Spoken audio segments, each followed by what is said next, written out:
Master Tavern Keeper's History of the Old World.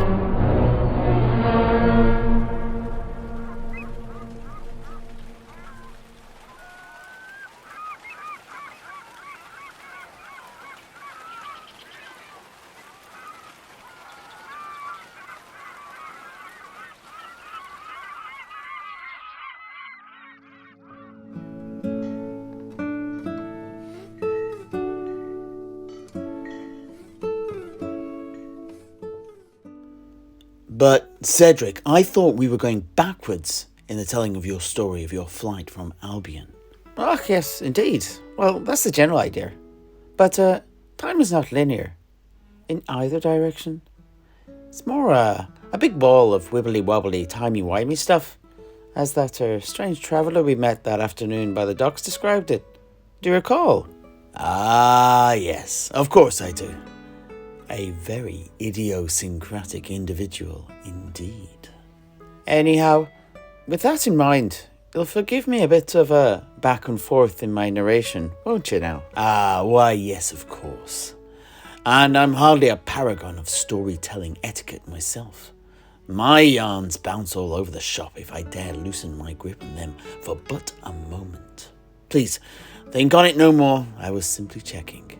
Please, continue. Och then, so I shall. Well, before reaching Muddy Point and taking the Estalian boat away from the island, we, myself and the other 4 Truthsayers, had been at the Great Ogham, foreign land, north of the Isle of Wight. Oh, yeah, so what is that then? Och well, the Great Ogham was the first of the stone circles to have been constructed on Albion, and the most powerful of these ancient sites. As such, its safety is of paramount importance to us. We Truthsayers did not have a hand in creating it though. It was made by the Old Ones themselves, over one of the most powerful points in the geomantic web, where numerous ley lines converge and intersect. The techniques used in its construction, both mundane and magical, went on to inform how every single waystone of both the High and Wood Elves and every henge created by we Truthsayers and the Giants were made in the millennia since. I also dare say may have likely served as the inspiration for the Great Vortex itself. It's huge, both in scale and scope, and dominates the flat plains of the south of the island, being clearly visible from long off in every direction. The apparent simplicity of its design belies the elegance and power it is invested with, and as such it is the most important of the many, many sacred sites in Albion. And, it's definitely the most fiercely defended thing on the island, I'd say. Well, by we Truthsayers and our allies at least.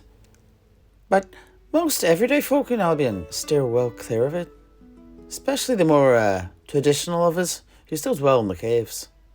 But this avoidance extends to everyone, both men and giants, when the white moon, the Occhio de Veron, as they call it here in Tilea, or a mansleep to you empire types.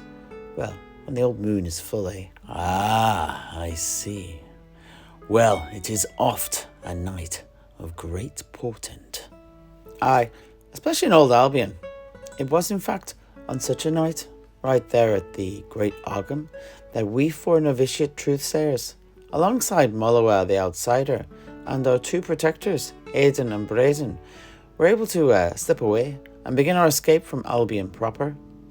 For, you see, as I alluded to a moment ago, every night of a full moon, we Truthsayers meet at the nearest henge to conduct the ceremonies necessary to maintain the mists and magical wards that protect our island.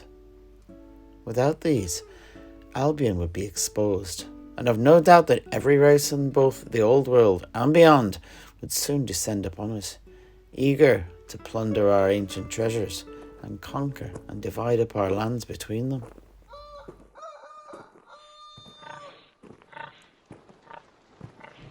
Anyhow, we 7 arrived in the morning with a few of the others in the seminary that had come of age.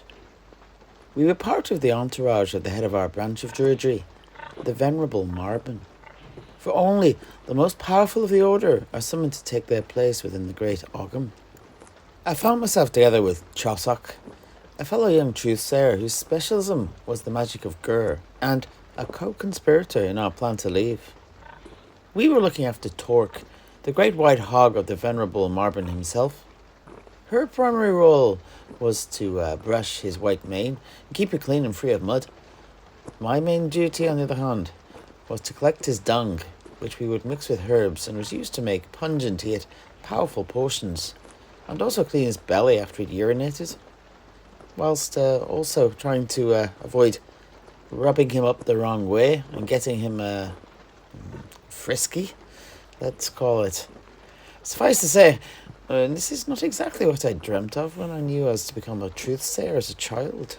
Yeah, that is not exactly my idea of a good time either, believe it or not.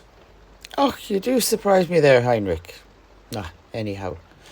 After the long trek, Torque was weary, so he put him to rest in his old boar tent and had ourselves a little meeting and finalised the details of our plan of action.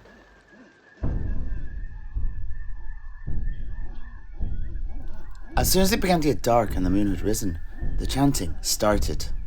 Only the most senior truthsayers from each seminary were permitted to ascend the mound upon which the stones of the Great Ogham were set.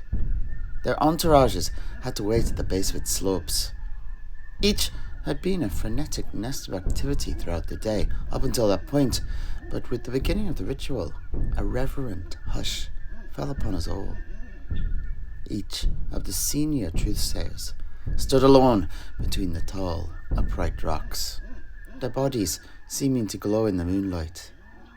I'd been to many henges all across Albion during my studies, but I'd never seen the like of the gigantic stones that had been used to make the Great Ogham.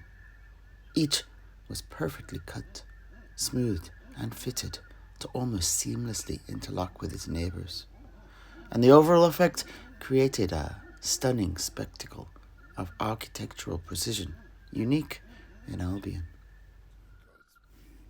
The chant used by the Truthsayers on the full moon was unique to the ritual of protecting, and although I had memorised it, of course, as a novitiate I was not permitted to utter it. Tekaspil atrahasis eldaf mani halu kanchipil. Tekaspil atruhasis eldaf mani halu kanchipil. Tekaspil atruhasis eldaf mani halu kanchipil. Tekaspil atruhasis eldaf mani halu kanchipil.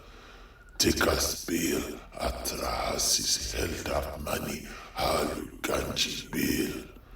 Tekaspil atrahasis eldaf mani halu kanchipil.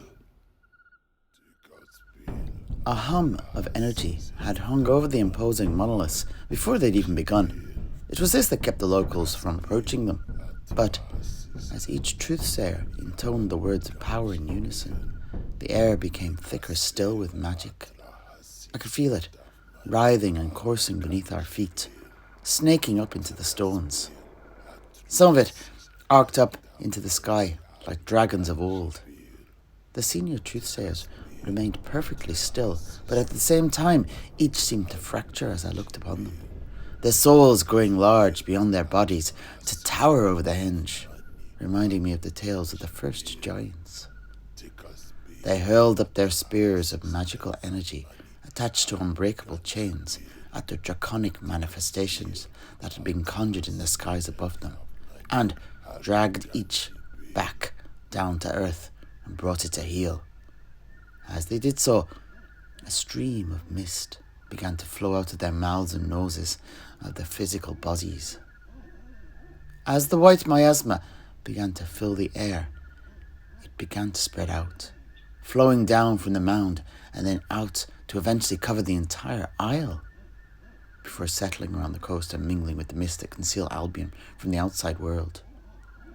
But as the mist moved away from the Great Ogham, so did we, keeping abreast with them and leaving our former lives and comrades behind to eventually board the Estalian boat on Muddy Point and sail away forever. For, And none of us realised this at the time, of course. Once you've left Albion behind, there can be no return. Albion is a stubborn lover, you see. She sheds no tears for those who abandon her. Instead, she holds up her head high and shouts, "I don't want anyone who doesn't want me," before spitting in your eye and casting you from her side. I sense regret. Oh, aye, maybe a little there. But it was a long time ago, and it's better to regret something you've done rather than something you didn't.